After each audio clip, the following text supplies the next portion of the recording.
Bonjour à tous. Les vivants vivent dans les endroits qui leur conviennent. Ils ont développé des relations nécessaires avec leur environnement. Biotope, biocénose, écosystème et biodiversité, voilà des notions qui permettent d'expliquer ces relations. J'aborderai aussi les interrelations entre les vivants eux-mêmes, car ces dernières sont aussi nécessaires pour la vie ou la survie. Ceci correspond aux attendus des savoirs et savoir-faire en vue du CTC ou certificat du tronc commun au terme de la 3e année secondaire. Prenons cette photo. Elle représente l'écosystème de la mare. Ceci veut dire qu'il y a des éléments vivants et non vivants. On y voit des canards, des arbres, mais aussi de l'eau, de la terre, etc. Un écosystème comporte donc, d'une part, la biocénose et d'autre part, le biotope. La biocénose est l'ensemble des vivants que l'on répartit en général en 3 catégories, les champignons, les plantes et les animaux. Alors que le biotope comporte plutôt les éléments non vivants qui permettent d'accueillir les vivants. C'est donc leur milieu de vie. Comme éléments non vivants, il y a bien entendu l'air, puis l'eau et les minéraux contenus dans le sol. Donc, au final, les vivants sont en relation continuelle avec le biotope, c'est-à-dire le milieu naturel dans lequel ils vivent. En même temps, les vivants entre eux développent des relations, surtout alimentaires.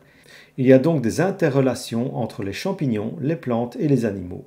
On les décrira un peu plus loin. Un vivant pourra vivre ou survivre dans un biotope pour autant que celui-ci a des caractéristiques qui lui conviennent.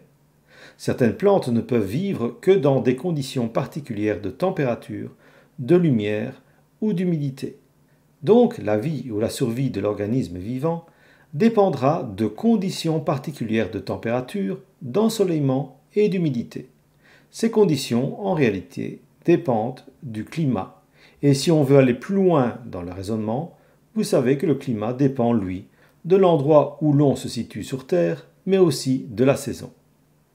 Bref, vous comprenez maintenant l'importance pour les vivants d'avoir le biotope qui leur convient et que si ce dernier change, comme le climat peut le faire changer, certains vivants, par exemple, ne pourront pas survivre. Par exemple, les ajoncs et les bruyères préfèrent l'ensoleillement et nous en trouverons donc plus facilement en terrain découvert exposé au soleil comme ici dans les Landes en Bretagne.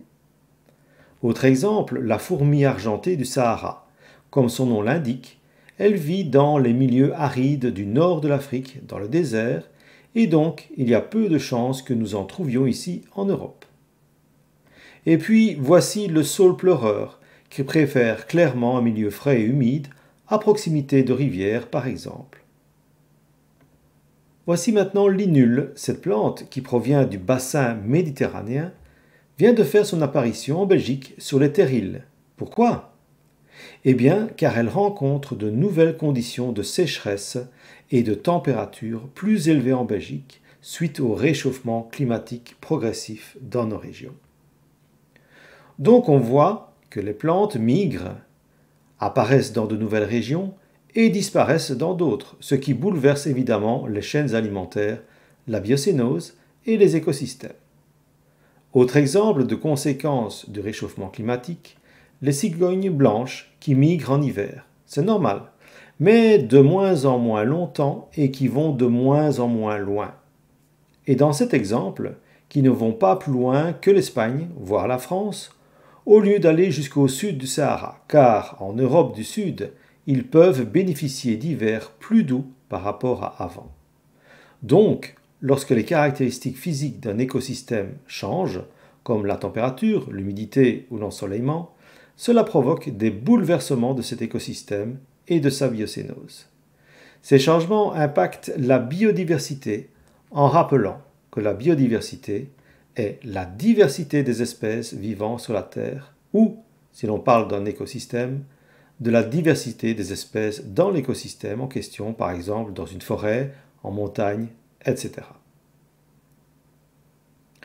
Quand on étudie un écosystème, prenons ici celui d'une rivière, on est amené à relever et mesurer les caractéristiques physiques et chimiques de ce milieu. Ainsi, on va relever la température dans l'eau Et en dehors de l'eau, mesurer le pH de l'eau, c'est-à-dire voir si le milieu est plutôt acide ou basique, mais aussi caractériser l'environnement comme son ensoleillement, si c'est boisé ou pas, par exemple, ainsi de suite. Mais ce que l'on fait parfois, c'est mesurer l'indice biotique de la rivière, c'est-à-dire étudier à quel point elle permet la vie des vivants. Le principe est de compter le nombre d'animaux invertébrés qui vivent dans la rivière et de les compter par espèce. On va donc puiser dans le fond de la rivière, mettre dans un bac et puis observer à l'aide d'une boîte à loupe. Pour les compter et les identifier, on utilisera une clé de détermination et ce tableau aussi, qui classe les vivants en fonction de leurs besoins en oxygène. Car on part du principe que plus la rivière contient de l'oxygène dissous, plus elle permet la vie. Si on compte beaucoup de vivants se trouvant dans la partie supérieure du tableau, on considérera que l'eau n'est pas trop polluée car ce sont des vivants qui ont besoin de beaucoup d'oxygène. Par contre, si on compte beaucoup de vivants se trouvant dans la partie inférieure du tableau, on considérera que l'eau est plutôt polluée car ces vivants utilisent très peu d'oxygène. On l'a déjà vu, les vivants ont des relations alimentaires entre eux et on a compris que si une espèce diminue en nombre, comme le renard dans l'exemple ici, la chaîne alimentaire va être perturbée. Il y aura plus de lapins, moins de pissenlits et moins de lynx. C'est le même effet si une espèce disparaît complètement ou fait sa nouvelle apparition dans un écosystème. L'équilibre de la biodiversité est donc essentiel. C'est l'homme qui essentiellement crée ces déséquilibres et une des causes principales de ces déséquilibres est la pollution mais aussi le réchauffement climatique. On vient de le voir. Les vivants sont donc en interrelation et nous allons décrire ici certaines d'entre elles. D'abord, au sein de la même espèce, il peut y avoir une compétition, comme ici pour la nourriture. Deux chiens se battent pour une proie. On peut aussi observer le même phénomène de compétition pour avoir les faveurs d'un partenaire sexuel, comme ici l'exemple de combat de cerfs. Les interrelations sont aussi existantes entre différentes espèces. Ce sont les relations interspécifiques. Premier exemple, la compétition entre espèces. Les plantes normalement vivent en équilibre les unes avec les autres. Mais voyons ici la renouée du Japon, qui est une espèce envahissante, ce qui veut dire qu'on la retrouve de plus en plus partout, en plaine, en montagne, ainsi de suite, et qu'elle prend petit à petit la place d'autres plantes. En région wallonne, il est d'ailleurs interdit de la planter. C'est donc clairement une plante qui est en compétition avec d'autres et qui gagne cette compétition. C'est très ennuyant pour l'équilibre de l'écosystème et la biodiversité. Deuxième exemple de la relation interspécifique, la prédation. C'est simplement la relation normale proie-prédateur, comme l'exemple ici de l'araignée, qui est le prédateur, qui a capturé une guêpe, qui est la proie et qui va s'en nourrir. La prédation est une relation alimentaire spécifique. Exemple suivant, le parasitisme. Un vivant va occuper son hôte pour en profiter. Ce phénomène est bien connu avec les champignons qui parasitent les arbres. Ici en particulier, nous avons dans la bouche du poisson un crustacé, la Cymothoa exigua, qui remplace carrément la langue de son hôte pour pouvoir se nourrir. Un dernier exemple, la coopération. La vache rumine, ce qui veut dire qu'elle remâche plusieurs fois l'herbe qui a déjà séjourné dans son estomac. À chaque passage dans son estomac, la cellulose de l'herbe sert à nourrir des micro-organismes. Sans les micro-organismes, qui sont en fait des bactéries, la vache est incapable de digérer la cellulose. Donc, tout le monde est gagnant. Les micro-organismes, car ils se nourrissent de cette cellulose, et la vache, car elle peut digérer la cellulose grâce aux micro-organismes. C'est donc un beau travail d'équipe. La biodiversité, les écosystèmes, les interrelations entre les vivants ont toute leur importance et l'équilibre qui y règne est essentiel. Cependant, les activités humaines perturbent tout cela. On vient de le voir et on en rappelle d'autres à titre d'exemple. Ces activités ont bien souvent un impact négatif. La pollution avec les pesticides ou les insecticides par exemple, ou l'usage exagéré d'engrais chimiques. Il y a aussi la déforestation. Pourquoi ? Pour cultiver plus, au détriment des vivants qui habitaient dans ces forêts maintenant détruites. L'homme trop grands consommateurs de viande, et élèvent de façon intempestive des ruminants comme des bovins. Ces derniers, lors de leur digestion, émettent du méthane, gaz à effet de serre. Et aussi l'homme, depuis la période de l'industrialisation, n'arrête pas d'émettre de plus en plus de dioxyde de carbone, qui est aussi un gaz à effet de serre et qui contribue au réchauffement climatique.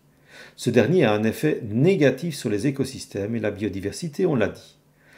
Mais l'homme capable du pire est aussi capable du meilleur. Voici quelques impacts positifs d'actions prises par l'homme. D'abord, il essaye d'être attentif à l'aménagement du territoire quand il faut construire, de façon à préserver au maximum la nature. Au niveau communal, des citoyens peuvent prendre des actions en faveur du développement de la nature, comme préserver des zones naturelles. C'est la raison pour laquelle l'homme protège et favorise des réserves naturelles. Il ne le fait pas encore assez, mais il faut quand même souligner ses actions positives. Bien évidemment, l'écologie a tout son sens dans la politique, dans les lois qui sont votées pour préserver la nature et prévenir des actions néfastes de l'homme. Le déploiement des énergies renouvelables en fait partie.